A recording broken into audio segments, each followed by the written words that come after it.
মহাজন, আসলে আজকে আমি রোজা থাকতে পারি নাই। ও আচ্ছা, এ সোহাগ তুই কি রোজা আছু? হ্যাঁ মালিক, আমি রোজা আছি। মাশাল্লাহ, যাক ভালো লাগলো।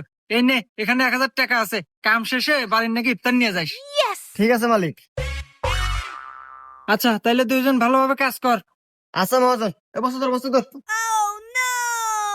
তুই তো 2000 টাকা ভালো রে। আরে টিয়া তো তুইও পালো নি, মিথ্যা কথা বলি। মিথ্যা কথা কছো? তার মানে তুই রোজা নাই? আরে না পাগল, আমি তো রোজা নাই। কিরে, তোরা কেউ কি আজকে রোজা আছু? কি রে মালিক, আজকেও আছে? আজকে আমি ভুল হরমু না, আজকে আমি মিথ্যাটা কমু, দেখতেছি তে আজকে ওতে আছে। হ মহাজন, আমি আজকে রোজা আছি। আর সোহাগ তুই? না মহাজন, হ্যাঁ সাথে চেতন পাই নাই। ও আচ্ছা, তাইলে তুই এক কাজ কর, বাসায় যা দেখ তোর ভাবি বিরিয়ানি রান্না করছে, যা খাওয়া দাওয়া করে আয়গা। আচ্ছা মহাজন, আমি আরই যাইতেছি। ধর ধর ধর।